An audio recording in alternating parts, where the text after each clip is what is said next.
On March 15, 2018, Evelyn Hartley left her Tampa home at 7:15 a.m. for a morning jog. She never came back. Her husband, Thomas, didn't notice right away. He showered, made coffee, checked his email. It wasn't until 9:47 a.m., when Evelyn's office called asking where she was, that the knot in his stomach tightened. Evelyn didn't miss meetings. Evelyn didn't miss anything. By 10:47 a.m., Thomas was standing alone on the Bayshore jogging trail, calling her name into empty air. That's when he dialed 911. What police found changed everything. Evelyn's handbag sat on a bench 2.3 miles from where she'd parked, beyond her usual turnaround point. Inside, her phone, her wallet, her keys. Nothing stolen. Nothing disturbed. Just abandoned, as if she'd set it down and kept running. 50 meters north, officers found her white athletic shoe. One shoe. Left behind. Then the watch. Her Apple Watch, face cracked, screen shattered. And caught in the band, visible only under the officer's flashlight, a strand of blue fabric. By noon, the Bayshore Trail was sealed with yellow tape. By evening, Evelyn's face was on every local news station. A missing person. A mystery. A woman who'd simply vanished on her morning run. But here's what detectives would later discover, the detail that would unravel everything. Evelyn's handbag had been placed on that bench carefully. Not dropped. Not thrown. Placed. As if someone wanted it to be found. As if someone was sending a message. Within hours, the Bayshore Trail transformed into a crime scene. Police dogs arrived, their handlers leading them through thick brush. Helicopters circled overhead. Divers were dispatched to Hillsborough Bay, checking shallow waters where bodies sometimes surfaced. By evening, volunteers had gathered in the hundreds. They came from everywhere, co-workers from Evelyn's marketing firm, neighbors from her quiet suburban street, strangers who'd seen her face on the news and felt compelled to help. They formed search lines, moving through abandoned lots and overgrown trails. Flyers bearing her photograph were printed and distributed to every gas station and coffee shop within 5 miles. Missing, Evelyn Hartley, 34. Last seen March 15, 7:15 a.m. on Bayshore Trail. The community rallied. But underneath the organization was something darker, a creeping fear that moved through Tampa like a cold front. If it could happen to Evelyn, it could happen to anyone. Thomas appeared on the local news that evening. He sat in their living room, the camera trained on his face, and appealed for information. His eyes were red. His voice wavered. "Please," he said to the camera. "If anyone knows anything, come forward. Evelyn would never run away. Something has happened to her." The plea was broadcast on every local station, shared thousands of times on social media. People who'd never met Evelyn suddenly felt invested in her return. But Detective Sarah Reeves, a 16-year veteran of Tampa PD, noticed something in those first 72 hours. Something that didn't fit. Thomas's timeline kept shifting. First he said he left for work at 8:30 a.m. Then 8:35. Then he mentioned turning around at 8:20 because he forgot his laptop. Small inconsistencies. They could mean nothing. Or they could mean everything. Before we continue with what detectives discovered next, if you're finding this case as gripping as we are, don't forget to subscribe to the channel and hit that notification bell so you never miss when we uncover the truth behind these mysteries. Now, back to the investigation. The first break came from a witness. Derek Chen, a jogger on the Bayshore Trail that morning, said he'd seen someone pulling a woman toward a dark sedan near the parking lot around 7:45 a.m. The description was vague, tall, brown hair, blue jacket, but it was the first concrete evidence that Evelyn hadn't simply disappeared into thin air. Police immediately began checking rental car records. They pulled footage from nearby businesses. Within hours, they had a list of 6 vehicles matching the description. The investigation pivoted toward finding a stranger. An abductor. Someone who'd been watching Evelyn. Jerome Walsh was the first brought in for questioning. He'd rented a dark sedan on March 14th. His rental agreement placed him in Tampa. But when detectives pulled his credit card records, they discovered he'd been eating breakfast at a Denny's in Orlando when Evelyn disappeared. Security footage confirmed it. Jerome Walsh was innocent. 2 more suspects followed. Both cleared. Both had alibis that dissolved under scrutiny. By the end of the first week, police had interviewed dozens of people. They chased leads that seemed promising only to hit dead ends. And with each dead end, the volunteers began to thin. The prayer vigils that had drawn hundreds shrank to dozens. The news crews moved on to other stories. But Detective Reeves didn't move on. She sat in the evidence room late into the night, staring at photographs of the items they'd found. The handbag, the shoe, the cracked watch, that strand of blue fabric caught in the band. Something about it all felt wrong. Not wrong in the way a random abduction felt wrong. Intimate wrong. Reeves pulled Thomas's file again. She read his statement. She studied his photograph from the news appeal, that practiced sadness, those rehearsed words about his missing wife. Then she noticed something in a photograph taken at the Bayshore Trail the day after Evelyn disappeared. There was Thomas, holding one of her missing posters, standing among the volunteers, his hand on the shoulder of an elderly woman who was crying. He joined the search. But something about it nagged at Reeves. The way he was positioned. The way his expression never quite matched the gravity of the moment. She'd seen grieving spouses before, raw, uncontrolled emotion that leaked through every gesture. Thomas looked composed, careful, almost rehearsed. She dug deeper into his background. Financial records showed large cash withdrawals, $35,000, made 3 weeks before Evelyn disappeared. When questioned, Thomas said it was for home renovations. But when Reeves checked with contractors in the area, none had worked on the Hartley home recently. Then there was the cell phone data. Thomas claimed he'd been at work by 9 a.m. the morning Evelyn vanished. But his phone's location data told a different story.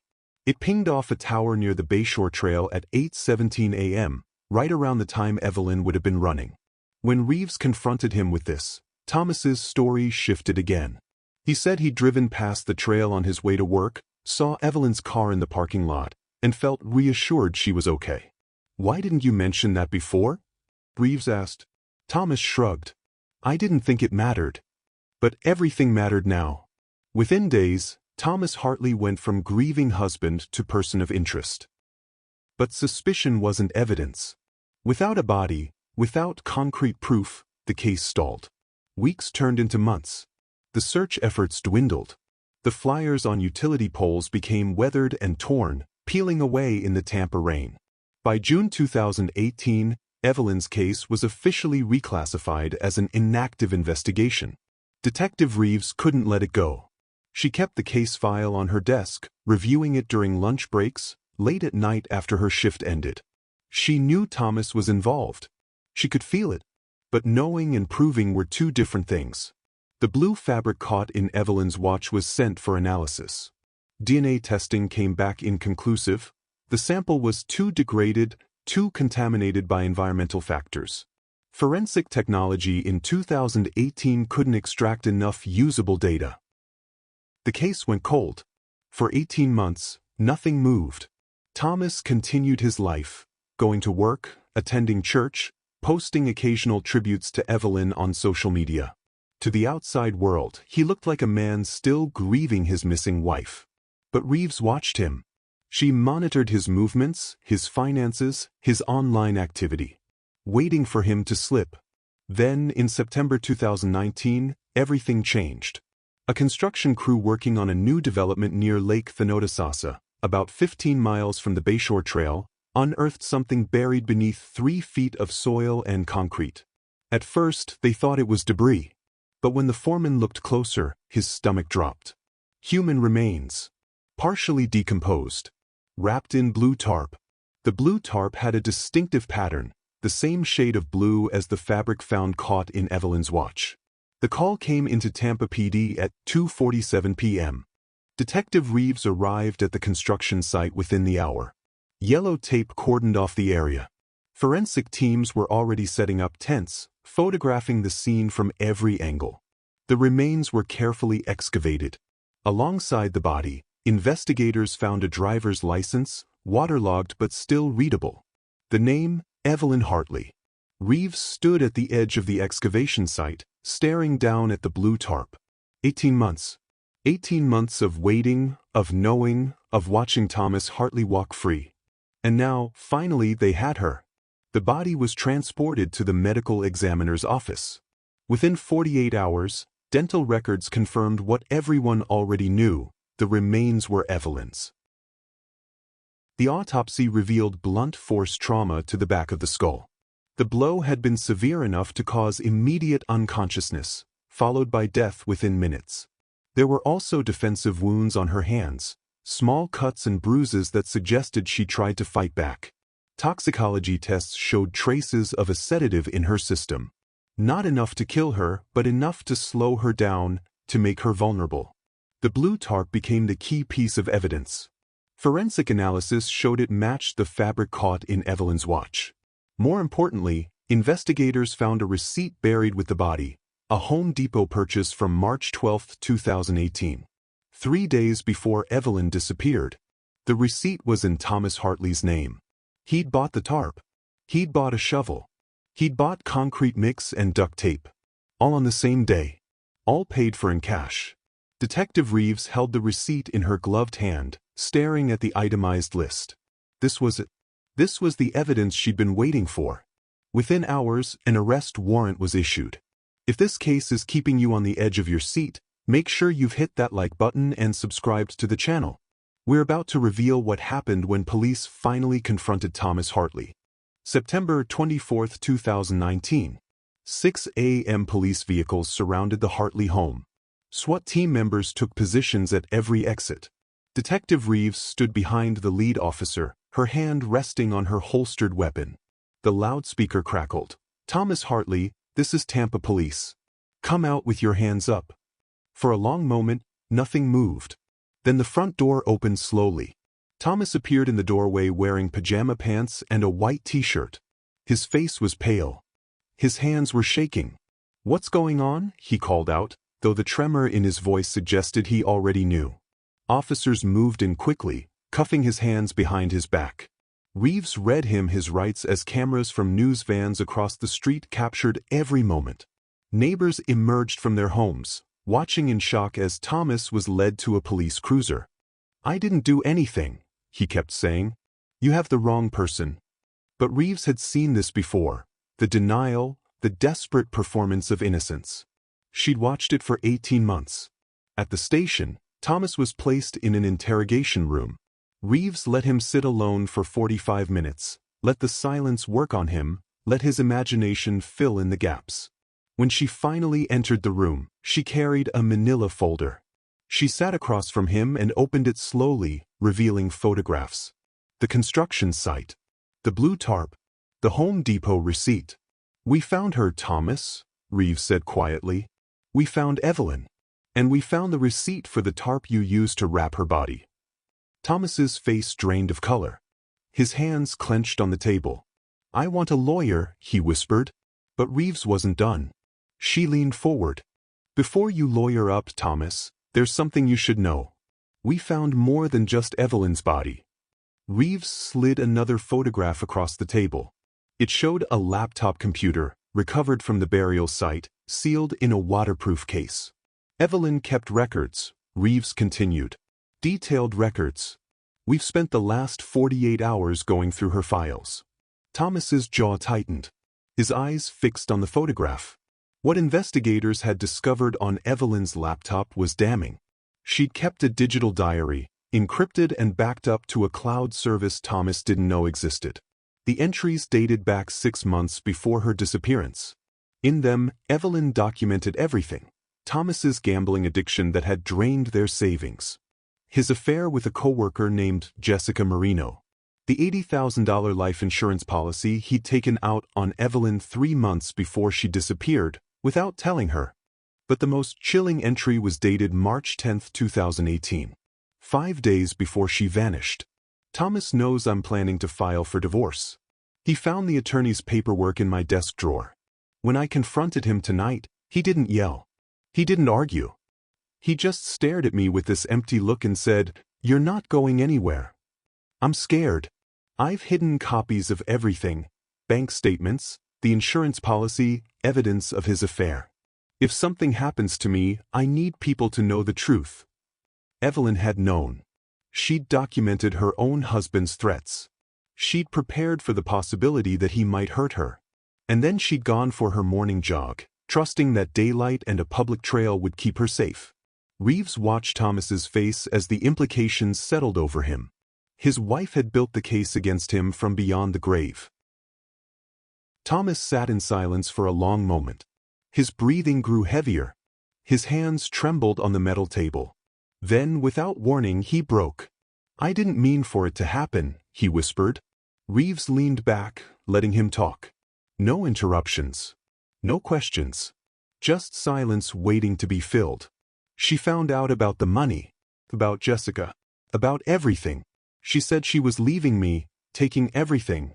The house, the savings, whatever was left. I couldn't let her destroy me like that." His voice cracked. Tears streamed down his face, but Reeves had learned long ago that tears didn't mean remorse. Sometimes they just meant self-pity. "That morning I followed her to the trail. I'd bought the tarp days before. I told myself I wouldn't use it. I told myself I'd just talk to her, convince her to stay. But when I saw her running, when I called her name and she just kept going, ignoring me." He paused, wiping his eyes with his cuffed hands. "I hit her with a tire iron. From behind. She didn't even see me coming. She just dropped. And then I panicked. I wrapped her in the tarp, put her in my trunk. I drove to the construction site. I knew they were pouring concrete that week. I buried her there and covered it myself." Reeves kept her expression neutral, but inside, her heart was pounding. After 18 months of suspicion, of watching him play the grieving husband, she finally had his confession on record. "Why the handbag?" she asked quietly. "Why leave it on the trail?" Thomas looked up, his eyes hollow. "I wanted people to think she'd been taken by a stranger. I staged it, made it look like an abduction. I thought I was smart enough to get away with it." But he wasn't. 3 months later, Thomas Hartley stood trial for first-degree murder. The courtroom in downtown Tampa was packed. Journalists, curious onlookers, and Evelyn's family, who sat in the front row clutching photographs of her. The prosecution presented overwhelming evidence: the Home Depot receipt, the laptop diary entries, Thomas's cell phone data placing him at the trail that morning, and most damning of all, his full confession. The defense tried to argue crime of passion, temporary insanity, anything to reduce the charges. But the premeditation was undeniable. He'd bought the tarp 3 days in advance. He'd followed her. He'd planned it. The jury deliberated for less than 4 hours. "We find the defendant, Thomas Hartley, guilty of first-degree murder." Evelyn's mother collapsed in her seat, sobbing. Her sister held her, tears streaming down both their faces. Relief mixed with grief. They had answers now, but those answers would never bring Evelyn back. The judge sentenced Thomas to life in prison without the possibility of parole. As officers led him from the courtroom, Thomas turned one last time to look at Evelyn's family. His face showed no remorse. No apology. Just emptiness. Detective Reeves watched from the back of the courtroom. She'd spent 18 months chasing this case, refusing to let it go cold, believing in her gut that Thomas was guilty. Now, finally, justice had been served. But as she walked out into the Tampa sunlight, she couldn't shake one thought: Evelyn had known. She'd documented everything. And still, it hadn't been enough to save her. In the months following Thomas's conviction, Evelyn's story became a cautionary tale that resonated far beyond Tampa. Her encrypted diary entries, the evidence she'd carefully documented, and her final words, "If something happens to me, I need people to know the truth," sparked conversations about domestic violence, financial abuse, and the warning signs that too often go unnoticed. Evelyn's family established a foundation in her name, providing resources for women planning to leave dangerous relationships. They partnered with local law enforcement to create safety protocols for those who feel threatened by their partners. The Bayshore jogging trail, once a crime scene, became a memorial. A bench was installed at the spot where Evelyn's handbag was found, with a plaque reading, "In memory of Evelyn Hartley. May her voice continue to be heard." Detective Reeves received a commendation for her work on the case, but she rarely spoke about it publicly. When asked what kept her going during those 18 months, She simply said, Evelyn deserved someone who wouldn't give up on her. Thomas Hartley sits in a Florida state prison, serving his life sentence. He has never expressed remorse for killing his wife. In rare prison interviews, he maintains that he made a mistake in a moment of anger, a characterization that ignores the premeditation, the planning, the 3 days between buying a tarp and using it to wrap his wife's body. Evelyn Hartley was 34 years old when she died. She loved morning jogs, color-coded calendars, and organizing her life with precision. She bought expensive running shoes because she'd promised herself this year would be different. She deserved to live that different life. Instead, she became a story we tell to remember that justice, however delayed, must never be forgotten. If you found this story as chilling as we did, please hit that like button, drop a comment below with your thoughts, and subscribe to our channel for more fictional crime stories that will keep you up at night. We upload new stories every week, diving deep into the mysteries that shake communities and the investigations that bring justice. Thank you for watching, and we'll see you in the next one.